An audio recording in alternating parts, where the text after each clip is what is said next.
얼마 전에 우리 장로님들 또 목회자들 부부가 함께 모여서 신년 할애식을 가졌습니다. 해마다 하는 행사입니다. 만나서 예배드리고 맛있게 식사를 마치고 그 후에 잠깐 교제를 위해서 레크레이션 시간을 가졌습니다. 몇 사람씩이 한 조가 되어서 앞에 나와서 글자를 알아맞히는 이런 게임이었는데요. 앞에서 사회 보신 장로님이 몇 번을 나오세요 해도 선뜻 이렇게 나서시는 분들이 없으셨어요. 그래서 생각하기를 우리나라가 아직까지도 이렇게 유교 사회이기 때문에 선뜻 대중 앞에 나가는 것이 꺼려지는가 보다 생각을 했습니다. 여러분, 이 자리가 설교단 아닙니까?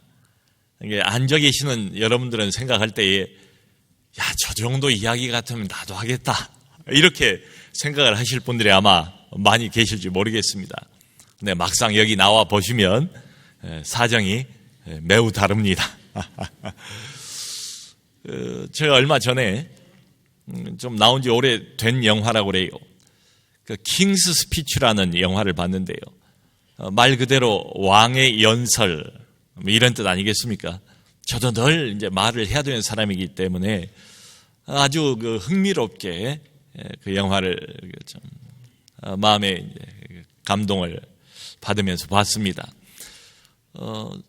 영국 왕 조지 6세의 실화를 바탕으로 한 영화입니다.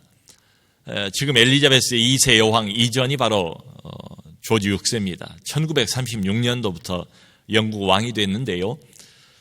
이 사람은 어릴 때부터 아주 심한 말더듬입니다. 말더듬이가 왕이 된 거예요. 국민 앞에 서야 되고 연설도 해야 되고 이러다 보니 연설에 대한 말하는 것에 대한 큰 스트레스, 두려움, 자신에 대한 절망. 그러다가 아주 훌륭한 선생님을 만나서 그 말더듬의 과정을 극복해가는 그 과정을 담은 영화입니다. 나한테 호감을 가지고 있는 사람 앞에서 이야기를 하는 것도 이렇게 쉽지가 않단 말이죠. 그렇다면 장면을 바꿔가지고 내게 적대감을 가득 품고 있는 사람들 앞에서 이야기를 하는 건 어떨까요? 지금 베드로와 요한이 그런 상황입니다. 솔로몬 행각에서 베드로가 설교를 하다가 돌발 상황이 벌어졌습니다. 여기 보니까 제사장들과 성전 수비 대장과 사두개인들이 이 두 사람을 잡으러 왔어요. 2절 말씀은 그들이 특별히 뭘 싫어했는가 나와 있습니다. 죽은 자 가운데서 부활, 얼마 전에 죽여버린 예수가 다시 살아났다는 그 부활에 도전하는 것을 이 사람들이 싫어했대요. 근데 싫어하다는 이 헬라어 원문의 뉘앙스는 그냥 단순히 싫어하다 이런 의미가 아니고요. 경노했다, 참을 수 없어서 안절부절 못했다 이런 의미입니다. 자, 이제 저녁이 돼가니까 어쩌지 못하고 두 사람을 감옥 안에다 집어넣습니다. 그리고 다음날 다시 불러내서 본격적으로 신문을 해요.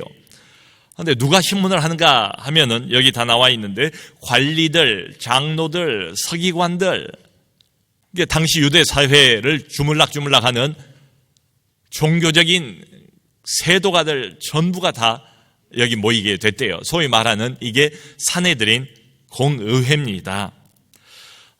그 모인 사람들 몇몇까지 이름이 나와 있습니다.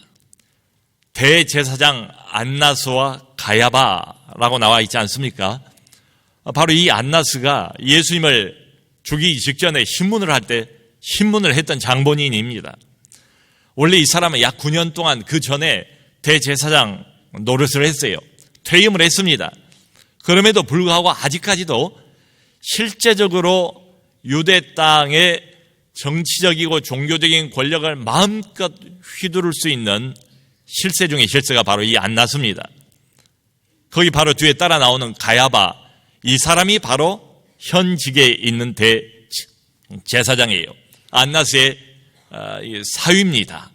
그 뒤에 나오는 요한과 알렉산더, 이 두 사람도 안나스의 가문에 속한 사람들입니다. 그런데 안나스, 가야바 이런 사람들 다 사두개파들입니다. 또 여기 뒤에 보니까 온 제사장의 문중이 다 모였다 했는데 이 사람들도 대부분 사두개인들입니다. 자, 여러분, 그러니까 지금 모여든 종교적인 세도가들 거의 대부분이 같은 색깔을 가지고 있는 사람들이 바로 사두개파들입니다. 그 예수님 당시에 예수님과 사사건건 시비가 붙고 결국은 예수님을 죽음의 자리로 몰아넣은 어떤 사람들은 주로 바리새인들입니다. 우리가 잘 아는 것처럼.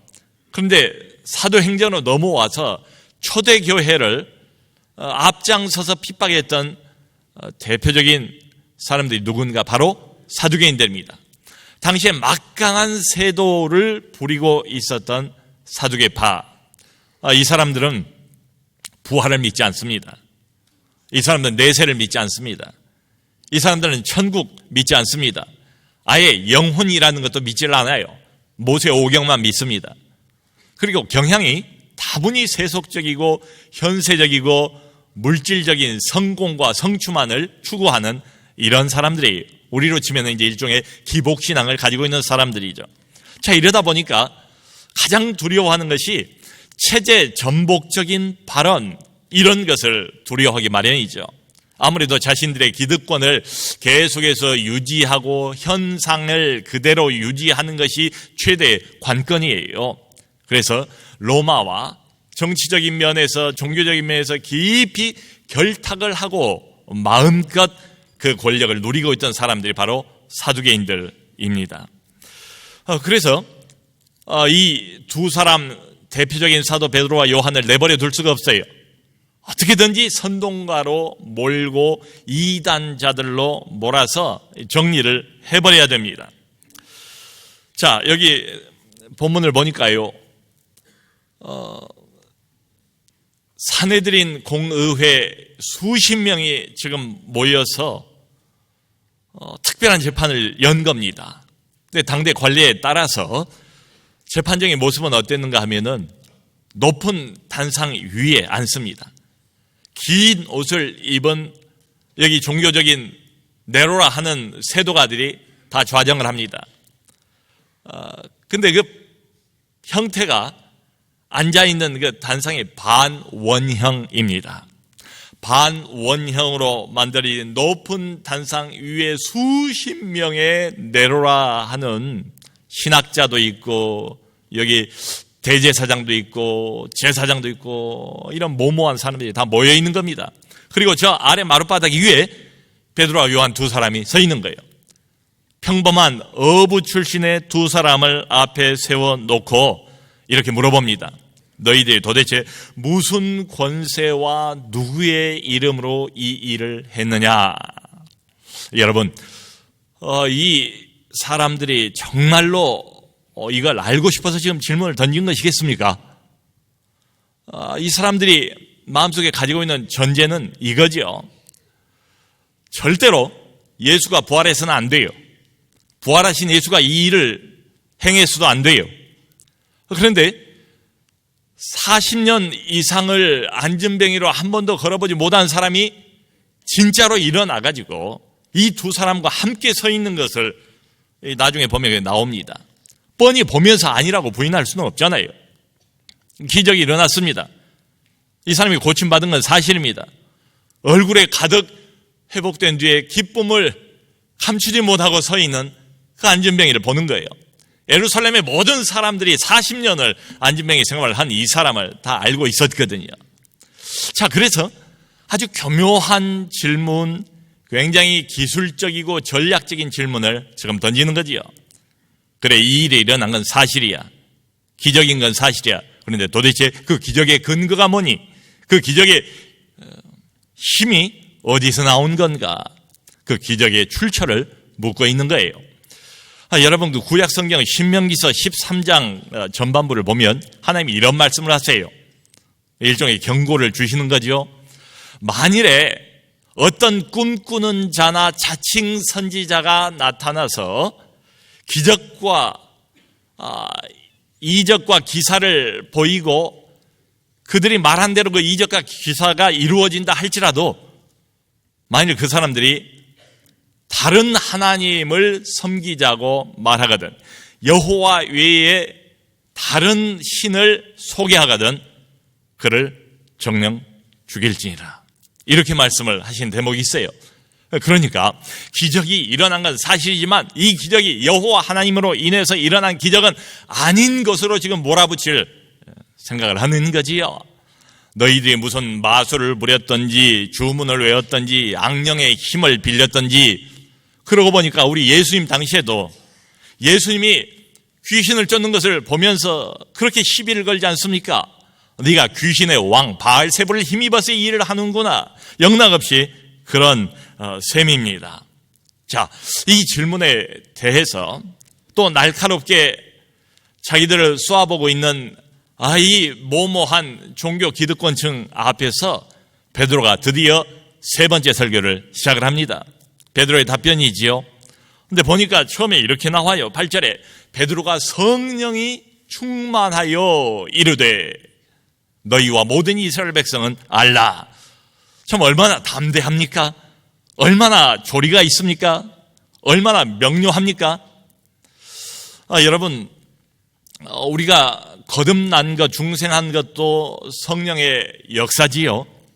그런데 중생은 한 번이면 돼요. 두 번, 세 번 거듭나는 이런 사람은 없습니다. 근데 성령의 충만은 어떻습니까? 오순절날 아침에 성령으로 충만했지요.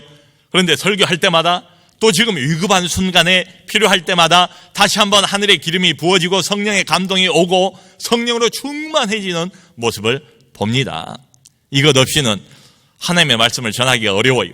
더군다나 이런 상황에서 적대감이 가득한 이 사람들을 앞에 놓고 담대하게 외칠 수 있는 것은 베드로 스스로의 힘이 아니죠. 그 순간 성령께서 베드로 위에 은혜를 베풀어 주시고 베드로를 통로로 삼으셔서 성령께서 직접 말씀을 하시는 것 아니겠습니까? 근데 설교를 들어보면 베드로의 설교는 처음이나 두 번째나 그리고 오늘 세 번째 설교가 다 핵심이 동일해요. 너희가 십자가에 못 박아 죽인 예수, 하나님이 다시 살려내신 예수, 그 예수가 바로 이 일을 행했다. 아멘. 그러면서 유대인들에게도 잘 알려진 시편 118편 22절을 인용을 합니다. 건축자들의 버린 돌이 하나님 나라의 모퉁이 돌이 되었느니라. 종교적인 기득권층이 버려버린 예수, 십자가에 못 박아 죽인 예수, 유대인들이 외면해버린 그 예수를 우리 하나님께서 하나님 나라의 모퉁이 돌로 삼으셨다. 이게 하나님의 역전 아닙니까? 이거 하나님의 구원 계획 아닙니까? 그러니까 초지일관 베드로는 지금 마치 그 이름을 한 번이라도 더 기회만 있으면 외치고 싶은 심정인 것처럼 오직 예수, 오직 예수, 오직 예수, 나사렛 예수가 구원의 핵심이라는 것을 강조해서 말을 하고 있는 거지요. 그러면서 그 설교의 결론으로 12절에 이렇게 유명한 선포를 합니다. 다른 이로서는 구원을 얻을 수 없나니 천하 인간의 구원을 얻을 만한 다른 이름을 우리에게 주신 일이 없음이라. 아멘. 여러분, 오직 예수, 여기에만 구원의 길이 있다는 단도직입적으로 직설적으로 말하는 것 아니겠습니까? 이게 애매모호합니까? 이게 이해하기가 어렵습니까? 믿고 안 믿고는 나중 문제고 너무 분명하게 명료하게 베드로가 요약해서 한 센텐스로 다른 이로서는 구원 얻을 수 없다. 왜냐하면 천하 인간의 구원을 얻을 만한 다른 이름을 우리에게 주신 일이 없다. 여러분, 이 복음이라는 것은 자 보세요. 지금 베드로가 변명을 하고 있습니까? 그 태도가 변명하는 것처럼 보여요. 베드로가 지금 무슨 구원에 관한 이 핵심 교리를 설명을 하고 있습니까? 아니죠. 이걸 누가 그저 거부감 없이 의의 없이 처음 듣자마자 다 받아들일 사람이 어디 있습니까? 이게 복음은 처음부터 이래요. 하나님의 선포예요. 다른 이로서는 구원 얻을 수 없대요. 그 이유는 뭔가 하면 하나님께서 이미 구원의 방법을 정해놓으셨대요. 자, 이렇게 보면 구원이란 무엇인가? 어떻게 구원을 얻을 수 있는가? 내가 어떤 한 종교를 정해서 오랜 고민과 오랜 연구 끝에 이 종교야말로 내가 믿을만하다, 따를만하다. 그래서 정해서 그 종교에 최선을 다해서 열심을 내면, 지성을 들이면 구원의 가능성이 있다. 이런 이야기가 아니죠. 내가 이 땅을 살면서 내 양심 거스르지 않고 정말로 착하게 살려고 애를 쓰면 구원의 가능성이 엿보인다. 이런 말이 아니죠. 구원은 인간에게서 나오지 않는다는 말 아닙니까? 구원은 이 땅에서 나오는 게 아니라는 말 아닙니까? 구원은 다른 데서 온다는 이야기 아닙니까? 구원의 방식은 하나님이 미리 정하셨다는 이야기 아닙니까? 그러니까 구원이라는 것은 하나님이 미리 정해놓으신 이 구원의 방법에 대해서 내가 어떤 반응을 보일 것이냐에 따라서 결정된다는 게 베드로 설교의 요지입니다. 여러분, 지금은 이제 그쳐졌습니다만은 CNN 미국에서 대표적인 쇼 프로그램이었던 레리 킹 쇼라는 게 있었습니다. 레리 킹이 거기 이제 앵커가 되어서 사회 각계의 저명한 인사들을 다 불러다가 1시간 정도 이렇게 대담을 하는 프로그램이죠. 멜빵 바지를 입고 넥타이 없이 와이셔츠만 입고 그리고 검은 굵은 뿔테 안경을 쓴 레리 킹의 모습을 아마 보신 분들이 많이 있을 겁니다. 그리고 아주 전곡을 찌르는 그런 직설적인 질문으로 유명해요. 거기에 한 번은 그 긍정의 힘이라는 책으로 유명한 조엘 오스틴 목사가 나왔어요. 지금도 이 조엘 오스틴이 담임하는 교회는 미국의 가장 큰 단일 교회로서는 가장 큰 교회입니다. 매주마다 약 4만 4천 명이 출석을 한다고 하니까요. 텍사스 휴스턴에 있는 레이크우드 교회입니다. 레리 킹이 이렇게 질문을 던집니다. 예수님을 영접하지 않은 유대인이나 무슬림은 어떻게 됩니까? 직설적으로 질문을 던져요. 대답하기를 저는 누가 천국에 가고 못 갈지에 대해서 이야기하는 게 매우 조심스럽습니다. 그래서 잘 모르겠습니다. 명쾌하게 자기의 입장을 답변을 하는 것보다 자꾸 대답을 회피하는 것처럼 그렇게 보였습니다. 나중에 이제 시청자가 질문을 던지는 시간이 있었어요. 아리조나에서 한 시청자가 이렇게 질문을 던집니다. 아까 레리 씨가 천국에 가는 것에 대해서 질문을 했을 때 왜 대답을 피하셨나요? 성경에는 예수님이 길이요 진리요 빛이요 그를 통하지 않고는 아버지께로 갈 수 없다고 분명히 적혀 있습니다. 그 사실을 말하는 건 남을 정죄하는 게 아니라 진리를 말하는 것입니다.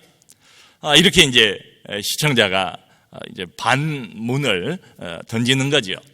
거기에 대해서도 계속해서 나는 잘 모르겠습니다. 나는 잘 모르겠습니다. I don't know. 여러분, 이런 자세를 우리가 겸손하다고 봐야 될까요? 남의 종교에 대해서, 구원의 문제에 대해서 함부로 왈부하지 않는 이런 자세를 그야말로 그리스도인의 어떤 덕스러운 겸손으로 봐야 될까요? 자, 한 걸음 더 나아가서 우리는 어떻습니까? 나는 어떤 위치에 서 있습니까? 저를 비롯해서 우리 모두는 다 교양 없는 사람이 되고 싶은 생각이 없지요. A가 없고 무례한 사람이 되고 싶지 않지요. 그래서 아마 우리가 이런 이야기를 한지도 모르겠어요. 교리가 중요한 게 아니고 삶이 중요해. 그렇게 살지도 않으면서 말이지요. 여러분 한번 이렇게 생각을 해보면 어떻습니까? 성경적인 진리를 믿지도 않으면서 과연 성경적인 삶을 제대로 살 수 있을 것인가? 예수님만이 구원자고 다른 구원은 일체 없습니다. 이게 무슨 비유가 아닙니다. 이게 무슨 수사법이 아닙니다. 직설적으로 성경이 말하는 것처럼 예수님만이 유일한 구원자라고 나는 믿습니다. 여러분 그러면 이런 이야기를 함께 마음을 모아서 집단으로 고백하는 우리야말로 다른 사람들이 볼 때 어떤 집단 노이로제에 걸린 사람들인가요? 대부분 구원 문제에 이렇게 많이 접근을 하지 않습니까? 그럴듯한 외부의 가르침, 외부의 그럴듯한 철학, 외부의 무슨 사조들, 사상들 이런 것들을 가지고 성경으로 오지요. 그래서 성경을 그 시각으로 쪼개지 않습니까? 근데 초대 교회가 세워지고 난 뒤에 지금까지 이 땅 위에 존재하고 서 있는 하나님의 교회는 전혀 다른 접근 방식을 지금까지 취해왔습니다. 그게 뭡니까? 거두절미하고 성경으로부터 시작을 하는 거지요. 예수 이름으로부터 시작을 하는 거지요. 지금 베드로가 그런 것 아닙니까? 틈만 주어지면 일반 백성이든지 아니면 으르렁거리든 종교 기득권층이든지 간에 세도가들이든지 간에 기회만 있으면 어떻게든지 이 이름 한마디를 더 지금 내놓으려고 애를 쓰는 것처럼 보이지 않습니까? 베드로의 설교가 그러지 않습니까? 예수 이름 말이지요. 구원 얻는 진리는 이 땅에 하나밖에 없대요. 처음부터 아주 명백하게 성경이 이건 뭐 변명을 하는 것도 아니고 설명을 하는 것도 아니고 설득이나 이해나 동조를 구하는 것도 아니에요. 복음은 하나님의 선언입니다. 복음은 이런 점에서 하나님의 선포입니다. 다른 구원은 없대요. 하나님이 그렇게 정하셨대요.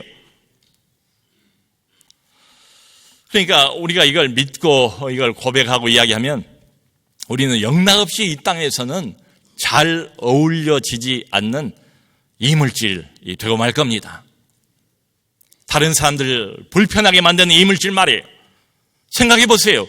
구원은 오직 예수밖에 없다고 예수 이야기를 하면 다른 사람들이 마음이 편하겠어요? 마음이 좋겠어요? 그래서 이 땅에서는 성경이 미리 말하고 있는 바 외국인과 나그네라고 그랬어요. 이 땅에서는 우리 예수 믿는 예수쟁이들은 다 이방인들이래. 이방인 취급을 받아야 마땅하대요. 엉뚱한 걸 믿으니까요. 말도 안 되는 것을 주장하니까요. 그래서 어떤 사람들은 아마 이렇게 속으로 말씀하실지 모르겠어요. 목사님, 저는 솔직히 이런 교리 별 관심 없습니다. 더 복잡합니다. 이런 거 신경 쓰려고 제가 교회 나온 건 아닙니다. 사는 삶 자체가 너무 팍팍하고 어려우니까 위안이라도 좀 얻어보려고 교회 나온 겁니다. 그 문제는 좀 천천히 생각해 보겠습니다. 이해가 갑니다. 제가 며칠 전에 급작스러운 전화를 받았습니다. 삼성병원 중환자실에 어떤 20대 후반의 한 자매가 누워있다는 겁니다. 감기인 줄 알았는데 급성 폐렴으로 갑자기 이게 일주일 만에 바꿔져 가지고 지금 위독한 상태이니 목사님 와주실 수 있냐고 해서 제가 갔습니다. 가보니까 교회도 다니고 신앙도 있는 그런 자매예요. 정신도 멀쩡해요. 의식도 있어요. 그런데 이미 양쪽 배가 상당히 이렇게 망가져 있었고, 그리고 숨을 제대로 못 쉬니까 이제 이게 산소호흡기를 이렇게 꽂고 숨을 겨우 이렇게 유지하는 이런 상황이었습니다. 제가 가서 할 수 있는 게 뭐가 있을까요? 그저 간절히 위해서 하나님께 기도하고, 그리고 이사야서 41장 9절 10절 말씀을 이 자매에게 읽고 간단하게 말씀을 나눴지요. 두려워하지 말라. 내가 너와 함께함이라. 놀라지 말라. 난 너의 하나님이 됨이라. 내가 나의 의로운 오른손으로 너를 붙들리라. 너를 도와주리라. 그 구절입니다. 그리고 나서 나오려고 했는데 이 자매가 말은 못하니까 뭐 의사표시를 할 게 있으면은 서판에다가 글로 씁니다. 옆에 있는 엄마에게 그 서판을 달라는 거예요. 뭘 썼어요? 열심히. 보니까 목사님, 내가 성경을 몇 번을 읽었는데 가장 좋아하는 구절 중에 하나입니다. 그런데 지금 며칠을 이렇게 이런 상태에 있으니까 지치고 힘들어서 많이 마음이 어렵습니다. 목사님이 그 구절을 내가 필요할 때마다 좀 보고 읽을 수 있도록 적어주시면 안 되겠습니까? 제가 연필로 큰 글씨로 이사야서 41장 9절 10절을 적었어요. 삼성병원 중환자실 여러 번 가봤지만 내 손으로 연필을 가지고 성경 구절을 적은 것은 그때가 처음이었어요. 그러면서 내가 들은 생각이 뭔가 하면, 야, 믿는다는 거, 신앙이라는 것은 이건 그야말로 살고 죽는 문제로구나. 근데 설명은 안 돼요. 말해도 이 사람들이 이해 못해요. 여러분들이 이해했습니까? 그 소리 듣고 처음부터 당장에 마음문을 열었습니까? 논리적으로 설득도 안 되고 설명도 안 되고 그래요. 우리도 알아요. 그것을. 그럼에도 불구하고 그렇게 해서 사람을 살릴 수 있다면 기꺼이 배타적이 돼야 되지 않겠는가? 이 계명천지에 어디 예수 믿고 구원 얻는다는 이런 엉뚱한 그런 뚱딴지 같은 소리, 어리석은 천당과 지옥 이야기는 우매한 잡설이라는 조롱거리가 된다 할지라도 얼마나 좋지 않겠는가 말이죠. 여기 지금 으르렁거리는 살기등등한 종교 기득권층 앞에 서 있는 베드로와 요한처럼 말이죠. 이 사람들이 우매한 사람들입니까? 이 사람들이 미쳤습니까? 이 사람들이 정신이 나갔습니까? 우리가 다 정신이 나간 사람들입니까? 그래서 여기 모여 있습니까? 아니죠. 한 가지 확신 때문에 그런 것 아닙니까? 우리가 양보할 수 없는 기본적인 확신 말이에요. 우리 신앙이 그 위에 발 딛고 서 있는 이 튼튼한 확신, 하나님이 만들어주신 확신, 다른 이로서는 구원을 얻을 수 없나니 천하인간의 구원을 얻을 만한 다른 이름을 하나님이 주신 일이 없대요. 하나님의 결정이래요. 그러면 둘 중에 하나지요. 그 하나님의 결정을 아멘하고 받을 것인가 거절할 것인가, 거기에 따라서 인간의 영원한 운명은 결정되고 만다. 설명은 못해요. 논리적으로 설득은 못해요. 불가능해요. 그러나 여러분, 그 마음을 가지고, 하나님 아버지의 마음을 가지고, 영혼에 대한 애통의 마음을 가지고 전하면 성령으로 충만한 베드로를 하나님이 쓰셨던 것처럼 우리를 쓰시지 않을까요? 다른 사람을 구원하지 않을까요? 모쪼록 오직 예수, 이 확신을 가지시고 그 확신이 있다면 때를 얻든지 못 얻든지 오직 예수를 겸손한 마음으로, 사랑의 마음으로 전달하신 우리 모두가 되기를 주님의 이름으로 축원합니다.